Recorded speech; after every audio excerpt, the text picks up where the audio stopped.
नानक जी का एक जीव चला गया नर्क।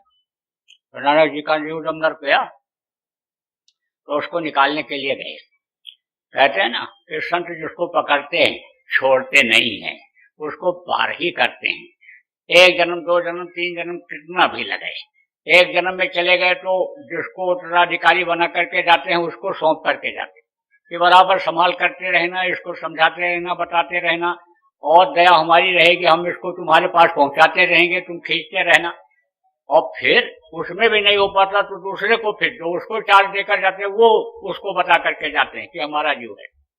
बहुत से जीव इसी में ऐसे हैं जो पहले के अन्य संतों के जीव हैं। बैठे आप लोगों में से आपको नहीं पता पहले हम कहाँ थे और कौन कैसा है, आपको इस चीज का पता नहीं। पहले के समय में औरतों को कोई अधिकार ही नहीं दिया गया था ये साधन भजन करने का। तब ये कैसे पार होती थी? पति की सेवा करके।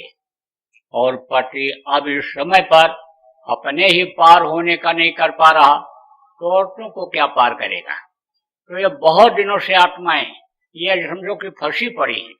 अब जब संत की दया उन पर होती है तो सत्संगियों के यहाँ जन्म ले लेती है। अब इस समय देखो अन्य सत्संगियों के यहाँ लड़कियां बहुत जन्म ले रही हैं, बहुत। अब वो यहाँ आई हैं और बड़ी होंगी और संत के पास पहुंच जाएंगे, नामदान मिल जाएगा, पार हो जाएंगी भजन करके, तो उन पर दया हो रही है। ऐसे जब दया होती है तब अन्य समझ लो कि वो जीवों का उद्धार हो पाता है। बुरे कर्म बन गए तो सजा तो सबके लिए होती है।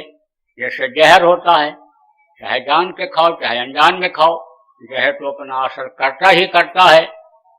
302 का मुकदमा यानी किसी का कत्ल चाहे जज कर दे और चाहे एक साधारण आदमी कर दे तो सजा तो वही है, कत्ल करने की सजा तो वही है। ऐसे ही शरीर से कर्म बुरे जब बन जाते हैं तो जीवों को नर्क में जाना पड़ गया। कभी तो चला गया नानक जी का एक जीव नर्क में, तो नर्क में गए और पैर लटकाया और कहा तू मेरे पैर का अंगूठा पकड़ करके बाहर आ जा। तो वो जो नानक जी का जीव था वो था परमार्थी। परमार्थी किसको कहते हैं? जो दूसरों के काम आवे वो होते हैं परमार्थी। जो अपने अन्य समझ लो लिए ही सब कुछ करते हैं वो होते हैं स्वार्थी। तो कहा गया कि परमार्थ का भाव रखना चाहिए। तो अब आप ये समझो कि परमार्थी था। आप देखो सत्संगी को भी समझाया जाता है परमार्थी भाव रखो, लेकिन पक्के स्वार्थी निकलते हैं। कहते हैं ना ध्यान भजन हम तो करेंगे, गुरु का आदेश कि ध्यान भजन रोज करना, सुबह शाम सुमिरन रोज करना, हम तो रोज करेंगे।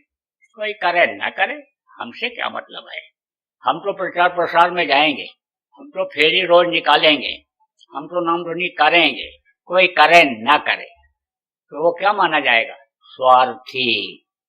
परमार्थी कौन माना जाएगा?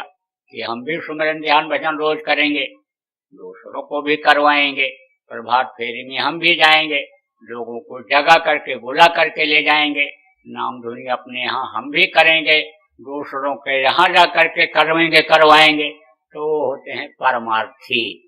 परमार्थी था वो, दूसरों की चिंता किया। कहते ना जो दूसरों की फिक्र करता है उसकी फिक्र मालिक करता है, जो दूसरों को रोटी खिलाता है उसको रोटी मालिक देता है। जो सद्गुरु यानी सत्पुरुष के तद्रूप हो गए और आप प्रेमियों को मिले, आप उन पर करो भरोसा, वो आपको देंगे। तो परमार्थी था वो। उसने आवाज लगाया नर्क के जीवों को, कहा तुम लोग एक दूसरे के पैर के अंगूठे को पकड़ो और मेरा अंगूठा पकड़ो, मैं गुरु जी का अंगूठा पकड़ने जा रहा हूं, निकल चलो नर्क से, मौका अच्छा है। नानक जी ने ऐतराज किया, कहा तू ये क्या कर रहा है? मैं तो तेरे लिए आया और तू सबका ठेका ले रहा है। तब उसने कहा आप तो समर्थ हो, आप यहाँ पर आए और इन जीवों का उद्धार नहीं हुआ तो ये जीव कैसे पार होंगे?